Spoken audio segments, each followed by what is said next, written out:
Hello, my name is Dr. Anzar, and in this video, I am going to tell you about the measurement of body temperature. How we will measure the body temperature with the use of thermometer, mercury thermometer especially. ठीक है, सबसे पहले आपको बताऊंगा कि what are the sites for measuring the body temperature. Most commonly used sites कौन कौन सी हैं? मोस्ट कॉमन साइट जो है बच्चे अगर पूछे कोई के मोस्ट कॉमन साइट हम मुझे बताएं body temperature measurement that is the axilla. Okay हो गया, ये axilla is the most common site. वैसे हमारे पास ओरल कैविटी है, रेक्टम है, एक्सिला है, temporal artery near the temple पे जो है ये टेम्पोरल आर्टरी, ये भी आप देखें कि जब भी हमें फीवर होना शुरू होता है तुम्हारे माथे पे या यहाँ इस कनपट्टी वाली जगह पे ज्यादा हमारा टेम्परेचर जो जल्दी राइज होता है। ठीक हो गया, यहाँ पे भी मेजर कर सकते हैं। और बच्चों के अंदर जो बहुत छोटे बच्चे होते हैं या बिल्कुल जो नियोनेट्स होते हैं उनमें पता कैसे करते हैं कि जो हमारी थाई होती है और जो ग्रोइंग का फोल्ड होता है स्किन का उसके अंदर थर्मोमीटर रखते हैं और उसकी लेग को एब्डोमेन के ऊपर लगा देते हैं। यानी कि पूरा थर्मामीटर जो है वो थाई के अंदर उसका फिट होके हम उसकी टांग जो है वो थाई जो है वो एब्डोमेन के ऊपर फिक्स कर देते हैं, वहां से भी हम मेजर करते हैं। ठीक है, तो ये मोस्ट कॉमन साइट है। ओके हो गया। अब डिफरेंट कंडीशंस पे हम डिफरेंट साइट्स को यूज करते हैं मेजरमेंट के लिए। सपोज एक आपके पास अडल्ट है, कॉन्शियस है, बिल्कुल ठीक है, एक क्लिनिक में आपके अंदर आया है, आपके पास आया है क्लिनिक में, बच्चा है 15-20 साल का है, बिल्कुल कॉन्शियस है, तो कौन सी साइट आप यूज करेंगे? ऑब्वियसली बात है एक्जिला। क्यों? क्योंकि ओरल कैविटी में यूज करें दैट इज इन्फेक्शियस कॉज कर सकता है और ये थोड़ा अनहाइजीनिक भी लगता है।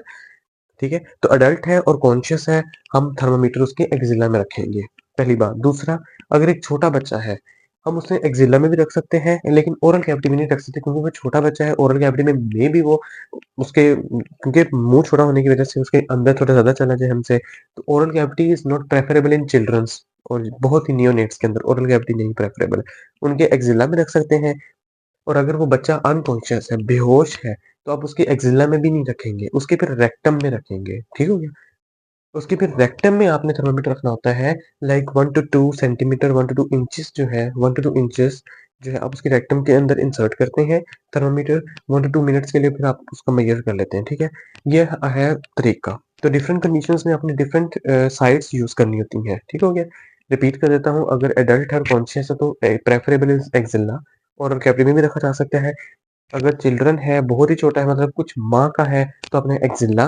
और अगर वो अनकॉन्शियस है तो rectum, not the oral cavity, बच्चों में, छोटे बच्चों में। ठीक हो गया, उसके बाद ये तो साइड इतनी यूज होती ही नहीं है टेम्पोरल वाली, और ये तो बहुत ही छोटे बच्चों में फोल्ड थाइज वगैरह यूज होती है। ठीक है, अब what is the normal range of body temperature? Different size के लिहाज से डिफरेंट नॉर्मल रेंजेस हैं, कोई एक स्पेसिफिक रेंज नहीं है। हमेशा याद रखना, जो साइट सबसे बाहर है मेजर करने की उसका टेम्परेचर सबसे ज्यादा लो होगा। ठीक है, अब जैसे जैसे बॉडी कैविटी के अंदर बॉडी के करीब जाते जाएंगे उसका टेम्परेचर बढ़ता जाएगा। जाहिर सी बात है, आप देखें बॉडी के अंदर टेम्परेचर हमारा बहुत ज्यादा होता है एज कम्पेयर टू बाहर से। कोई भी बॉडी सेक्रीशंस हमारी निकलती हैं तो वो ज्यादा गर्म होती हैं, हॉट होती हैं, ठीक है, वार्म होती हैं। तो एक्सिलरी इज द मोस्ट बाहर वाली बॉडी से साइट है, तो उसका टेम्परेचर 96.7 से 98.5 है। ओरल कैविटी थोड़ी सी बॉडी के अंदर जा रही है, बॉडी के करीब हम जा रहे हैं, तो इसका 1 डिग्री बढ़ जाएगा, इसका 1 डिग्री बढ़ जाएगा। ये आप याद करने का तरीका है, इसका याद कर लो बस। 96.7 से 98.5 है, इसका एक बढ़ा दो, इसका एक बढ़ा दो। ठीक है, तो इसका मतलब ये मैं लिख सकता हूँ कि 1 डिग्री फ़ारेनहाइट एक्सिलरी टेम्परेचर से ग्रेटर है ओरल वाला। ठीक हो गया। अब ओरल से रेक्टम की तरफ आए तो रेक्टम और बॉडी के करीब आ जाता है, तो उसके अंदर एक और डिग्री ऐड हो जाएगी, 97 से 98 बन जाएगा, ये 99 से 100 बन जाएगा। सिंपल। ठीक है, तो इसका 1 डिग्री ओरल कैविटी से भी ज्यादा होता है, ये चीज जो मैंने लिखी हुई है। This is the normal range. अब कोई पूछे बट इसका कोर बॉडी टेम्परेचर कौन सा होता है इन सब में से? रेक्टल का जो होता है that is the core body temperature, ये कोर बॉडी टेम्परेचर होता है, याद रखना। What is the core body temperature? 98.7 से 100.5 फ़ारेनहाइट तक, ये कोर बॉडी टेम्परेचर होता है। ठीक हो गया, तो ये नॉर्मल रेंज आपने याद लाजमी याद कर लेनी है।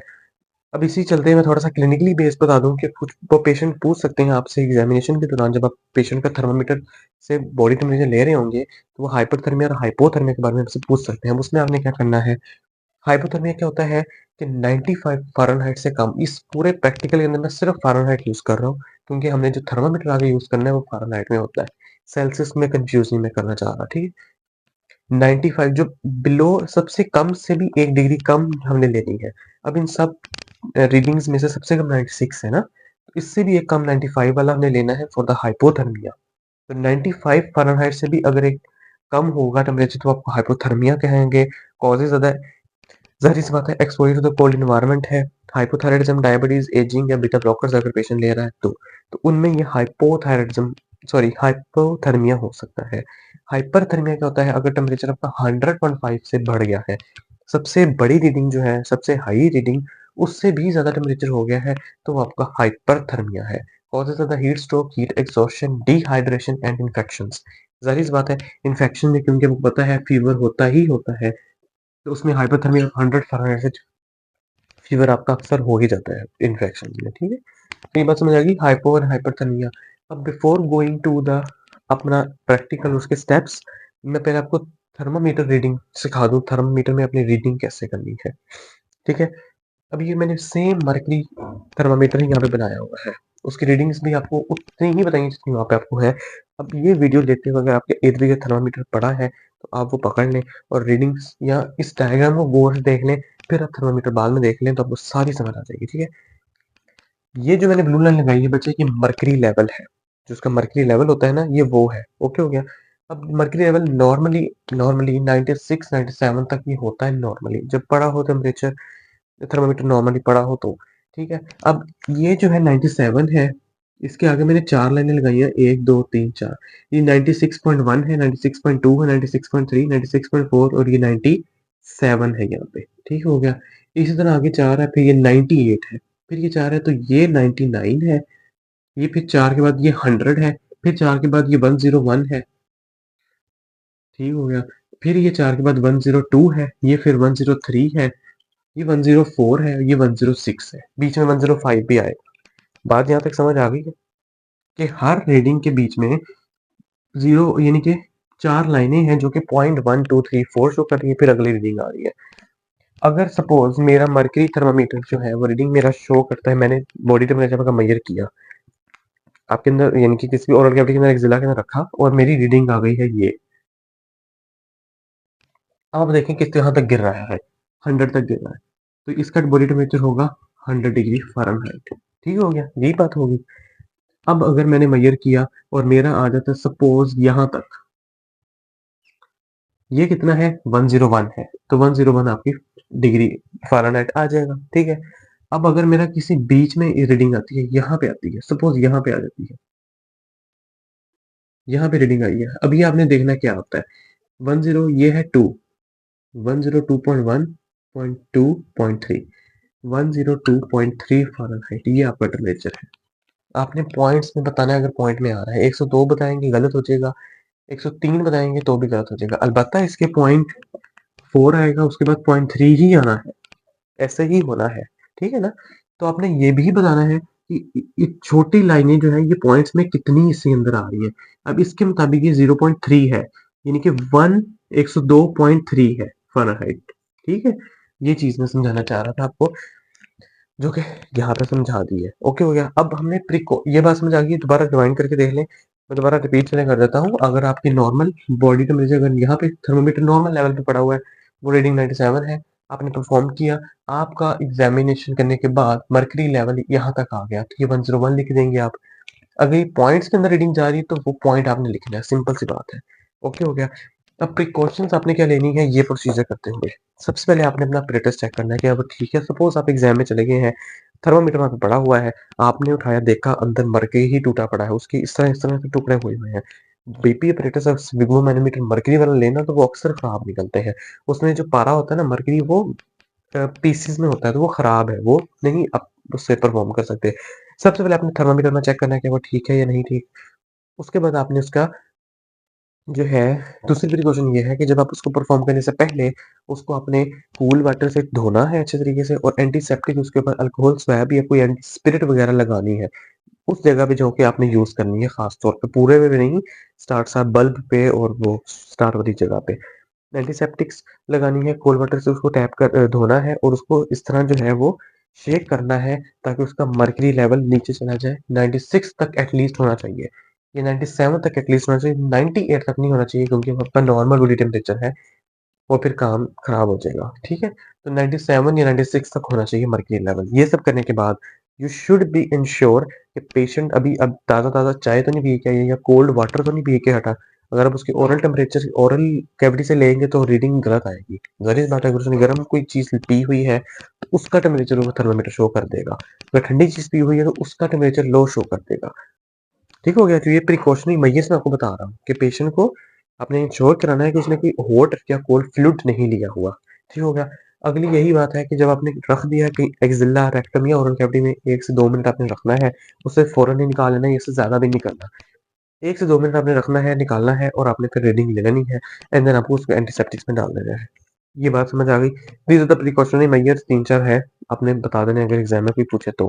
अब हम स्टेप्स ऑफ एग्ज़ामिनेशन पे आते हैं। इंट्रोड्यूस योरसेल्फ, पेशेंट की कंसर्न लेनी है, उसको प्रोसीजर समझा देना है, अपने हैंड वॉश करने हैं, अपना एपरेटस प्रिपेयर करके सैनिटाइज़ कर लेना है, measure the body temperature and test. ठीक हो गया? तो ये अभी मैं परफॉर्म करके आपको दिखाता हूँ, जिससे आपको पता चलेगा और फिर मैं एग्जामिनेशन भी करूँगा और उसके साथ रीडिंग को डिटेल से बताऊँगा भी। इसको रीडिंग करके हमने कैसे एक्सप्लेन करना है कि sir my patient has a body temperature, raise body temperature, normal body temperature या लो बॉडी टेम्परेचर। नॉर्मल है तो नॉर्मल बॉडी टेम्परेचर ऑफ 98.6, ठीक? जो कि हमारा नॉर्मल ही है। इस रेंज में ये that is a core body temperature, तो वो नॉर्मल है। कोर बॉडी टेम्परेचर से ज़्यादा बॉडी टेम्परेचर होगा तो वो हाइपरथर्मिया है, वो फीवर है। और 95 से कम होगा तो वो हाइपोथर्मिया है। आप ये नहीं कह सकते कि अगर पेशेंट 100 में है तो वो एब्नॉर्मल है। वो उसका कोर बॉडी टेम्परेचर है, वो ठीक है, वो फीवर में नहीं जा रहा। 101 को फीवर कहना है, 100 को फीवर नहीं कहना, वो जस्ट एक हाइपरथर्मिया वाली स्टेट आ जाती है, वो फीवर की तरफ नहीं जाता, ठीक है? तो अभी हम एग्जामिनेशन इसकी करते हैं, फिर आपको सारी बातें थोड़ी-सी एग्जामिनेशन पॉइंट ऑफ व्यू से समझ आ जाएगी।